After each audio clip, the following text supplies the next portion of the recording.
So గతంలో కూడా మనం ఇక్కడ ఉన్న అంటే ఇంత భక్తుల రద్దీ గాని అంటే ఈ ప్రభుత్వం మారిన తర్వాత ఈ దేవాలయం మళ్ళీ మహర్దశ పట్టింది అనుకోవచ్చు అంటారా? అవునండి, ఇప్పుడే బాగుంది, బాగా డెవలప్ చేస్తున్నారు. స్టార్టింగ్ అంతగా లేదు కానీ ఇప్పుడు బాగా డెవలప్ అయింది, పర్వాలా. ఇంకా ముందు ముందు ఇంకా పెద్ద తిరుపతి వెళ్ళిన వాళ్ళు మా లాంటి వాళ్ళు ఈ గుడికి వచ్చి దగ్గర ఉండి బాగా దర్శనం చేసుకుంటున్నాం. చూసినట్టే ఉందండి. అలానే ఉందండి, బాగా దగ్గర ఒకటి పెనుమాకలో కూడా బాగుందండి. అలానే దర్శనం బాగా మేము నడవలేము, ఆ తిరుపతి వెళ్ళలేకపోతున్నాం, ఇక్కడే దర్శనం బాగా చేసుకుంటాం. సో తిరుమల అంటే ఇప్పుడు తిరుమల వెళ్తే వెంకటేశ్వర స్వామిని మాత్రమే చూడొచ్చు. ఇక్కడ అమరావతి వస్తే అటు అమరలింగేశ్వరుడు ఇటు వెంకటేశ్వర కానీ మా లాంటి వాళ్ళకి ఇది బాగా ఉంది, దర్శనం చేసుకుంటున్నాం బాగా దగ్గర. లైన్ లో నిలబడి క్యూలు లేకపోతే రోజుల తరబడి ఎదురు చూడటం బాగా ఉంది ఇక్కడ దర్శనం. సో ఇంకా ముందు ముందు ఈ అమరావతి ఎంత డెవలప్ అవుతుంది అనుకుంటున్నారమ్మా? ఇప్పుడు అవుతుంది అనుకుంటున్నాము. వచ్చిన తర్వాత చంద్రబాబు నాయుడు వచ్చి మరి డెవలప్ మా లాంటి వాళ్ళకి ఇంకా ఇలా డెవలప్ చేస్తే. ఎందుకని ఏంటి ఆయన మీద అంత నమ్మకం ఏంటమ్మా, కాన్ఫిడెంట్? నమ్మకం అంటే ప్రజలు అలా నమ్ముకున్నారు, చేస్తారని చెప్పి మా నమ్మకం. అది సో అందరూ ఆలోచించి వేసారంట రైతు మొన్న ఓట్లు కూడా. ఆయన చేస్తాడు నమ్మకంతోనే వేసాము, ఆయన దయ ఇంకా మా దయ.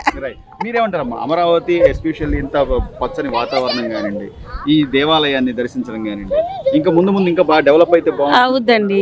మా చంద్రబాబు గారి మీద బాగా నమ్మకం, ఆయన బాగా డెవలప్ చేస్తారని మా నమ్మకం. గత 5 ఏళ్లలో చూసారమ్మా ఎలా ఉంది అసలు? కనీసం ఈ మాత్రం కూడా లేదండి, జగన్ ఉన్నప్పుడు అసలు ఏమీ లేదు.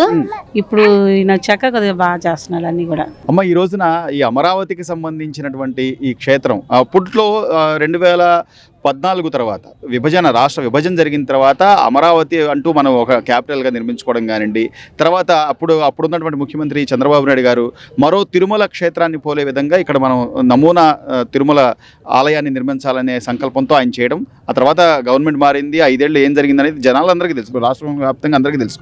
మళ్ళీ ఈ మహర్దశ పట్టే విధంగా మళ్ళీ ఈ రోజున కలకల్లాడుతుందంటే ఏం చెప్తారు మీరు శ్రీవారి భక్తులుగా ఈ ఆలయం గురించి? వెంకటేశ్వర స్వామి ఎక్కడున్నా ఆయన డెవలప్మెంట్ ఉంటుందండి, మనం ప్రత్యేకంగా చేయక్కర్లేదు, ఆయనే చూసుకుంటాడు. కాకపోతే ఏంటంటే సరౌండింగ్స్ పెరుగుతుండి గవర్నమెంట్ పట్టించుకొని మనం కూడా పట్టించుకుంటే ఆటోమేటిక్గా ఇంకాస్త డెవలప్ అవుతుంది.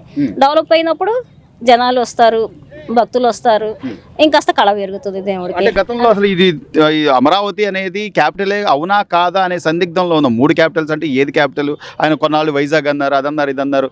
సో ఆ ఇంపాక్ట్ కూడా కొంత ఉంటుందంటారా ఇక్కడ? అలా ఏం లేదండి, దేవుడి దగ్గరకు వచ్చేసరికి ఆ ఇంపాక్ట్ ఏమి ఉండదండి నాకు తెలిసినంత వరకు.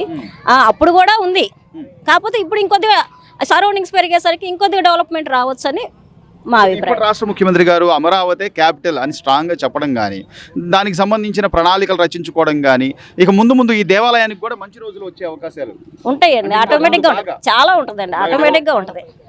డెవలప్ అవుద్దని మేము ఆశిస్తున్నాము, అది జరగాలనే కోరుకుంటున్నాము, భక్తులు కూడా రావాలనే కోరుకుంటున్నాము. సో మీరు భక్తులుగా అక్కడ ఆలయం నమూనాలు కానీ మన తిరుమల పోలి ఉన్నట్టుగా ఉన్నాయంటారా? ఇతర రాష్ట్రాల్లో ఉన్న వాళ్ళకి కూడా మీరు ఏం చెప్పదలుచున్నారు ఈ దేవాలయం గురించి స్పెషల్?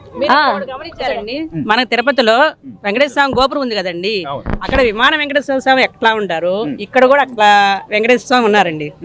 విమాన వెంకటేశ్వర స్వామి ఇక్కడ కూడా ఉన్నారు. సో అంటే అసలు చిన్న తిరుపతి అనొచ్చు, మరో తిరుపతి. ఇక్కడ శివకేశవులు, అక్కడ అమరావతిలో అమరేశ్వర స్వామి, ఇక్కడ వెంకటపాలెంలో వెంకటేశ్వర స్వామి, ఇద్దరిని దర్శనం చేసుకోవచ్చు. ఇక్కడ కూడా తిరుపతిలో వెళ్ళలేని వాళ్ళు ఇక్కడికి కూడా వస్తారు. అక్కడ తిరుపతి గోపురం ఎట్లా పోలిందో అట్లానే పోలింది ఇక్కడ. సో మొత్తం మీద మరో తిరుమలను చూసిన అనుభూతి అయితే వస్తుంది.